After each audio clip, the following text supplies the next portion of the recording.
Cette fois-ci, pour faire le point sur ce qui se passe dans notre région avec les différentes entreprises, on est avec Nathalie Duclos d'Alliance Affaires, Côte-de-Beaupré. Bonjour, Nathalie.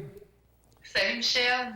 Bon, évidemment, on sait, là, au cours des dernières heures ou des dernières 24 heures, tout dépendant du moment de la diffusion et que les gens nous écoutent, là, on sait que le gouvernement Legault a fermé à peu près tous les commerces, sauf les commerces qui sont considérés comme étant des services essentiels.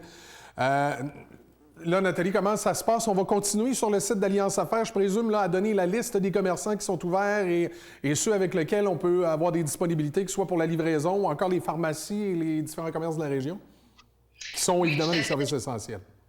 Oui, je vais continuer dans ce sens-là, Michel, mais je voudrais commencer par dire merci. Merci beaucoup à ma communauté Facebook, à tous mes amis qui partagent mes informations. J'ai publié la semaine passée la liste des services en restauration, en alimentation, ceux qui offrent le take-out, ceux qui offrent les services de livraison, les épiceries qui sont ouvertes, celles qui offrent la livraison. Merci beaucoup à vous tous. Vous avez été 600 à partager cette liste. Ça a été quelque chose qui a été très apprécié.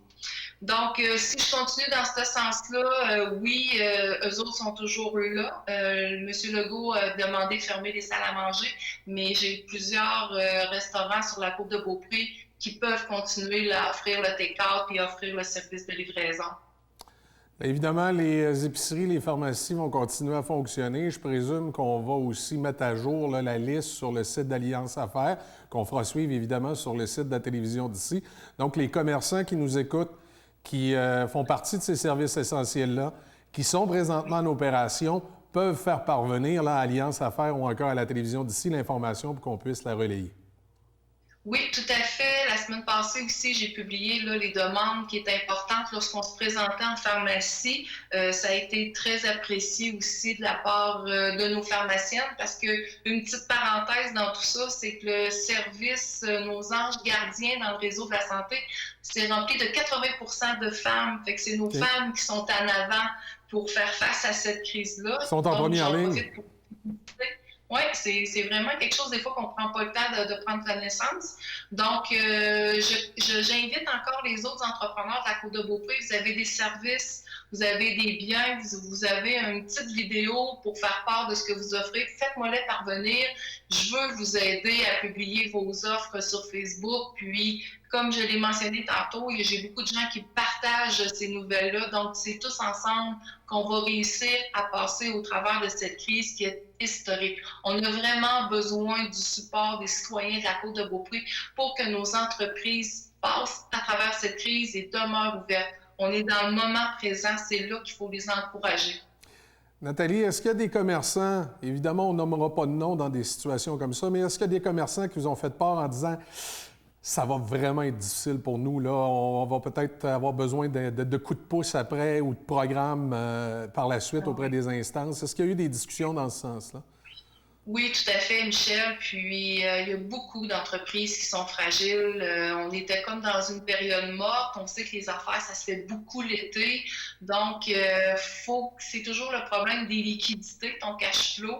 Donc, c'est là que ça met l'entreprise en difficulté. Puis même les comptes à recevoir, là, si les gens décident qu'ils ne payent pas le compte à ces entreprises-là, c'est à ce moment-là aussi que ça les met en danger.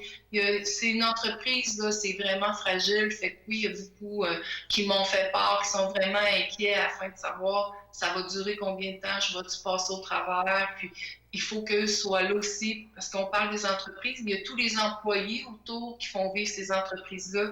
Oui, ils sont partis avec leur chômage, mais les employés sont partis avec 55% de salaire. C'est pas beaucoup, c'est vraiment pas évident. C'est ça qui est très difficile là, pour les employeurs. Nathalie, est-ce qu'il y a des discussions qui ont déjà été faites ou des discussions qui seront faites, que ce soit auprès du bureau d'Émilie Foster ou encore auprès d'organismes comme Développement Côte-de-Beaupré pour voir si on n'a pas des fonds de ressources d'urgence, justement, pour éviter peut-être que certains entrepreneurs se retrouvent avec leurs employés au dépourvu, là? Bien, pour l'instant, je ne suis pas au courant là, de s'il existe quelque chose. Je n'ai pas été contactée, mais je suis certaine que ça va se faire parce que C'est ça, parce que ça fait pas longtemps, là, la crise elle a commencé le 12 mars, donc ça fait seulement 11 jours, mais c'est certain que Développement Côte-de-Beaupré et Émilie vont être là, pour nous donner les grandes lignes pour aider les entreprises. Je suis certaine que ça va arriver. En terminant, je pense, Nathalie, le mot d'ordre, si on veut passer à nos auditeurs, à nos téléspectateurs, c'est quand vous avez à consommer dans les produits, là, évidemment, c'est plus limité parce que c'est des services essentiels, mais si vous avez à consommer là, présentement auprès des entreprises de services essentiels, c'est évidemment de penser aux entreprises de la région en premier lieu, là. Tout à fait, de surveiller les réseaux sociaux. On voit les entreprises qui prennent position déjà, qui s'ajustent pour faire face à la crise, pour respecter le 1 mètre, continuer à faire des affaires tout en respectant là, pour pas qu'il y ait de contamination. Oui, s'il vous plaît, je demande aux citoyens de la Côte-de-Beaupré d'acheter local afin qu'on sauve nos entreprises présentement. Puis, je sens qu'il y a vraiment une bonne participation de la communauté. Tous ont à cœur que notre Côte-de-Beaupré demeure en santé. Merci beaucoup, Nathalie Duclos d'Alliance Affaires Côte-de-Beaupré. Merci, Michel. On va se reparler, évidemment, au cours des prochaines semaines.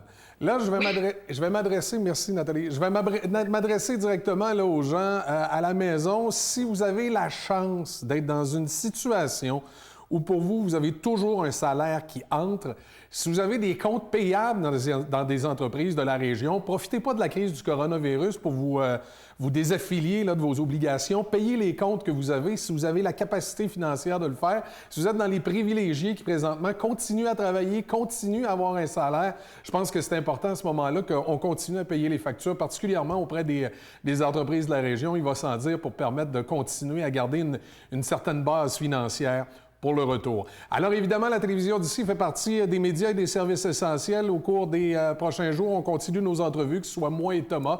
Alors soyez à l'écoute, je vous rappelle, entre 11h et midi sur le 609 HD et à tous les autres moments de la programmation où vous avez habituellement 1 heure d'ici, vous allez avoir des entrevues et les plus récentes informations qu'on peut vous faire parvenir. Suivez le Facebook. Également, le journal Ici l'Info sera publié dans la semaine du 21 avril comme prévu. Alors, suivez vos médias locaux. On va continuer d'être là pour vous.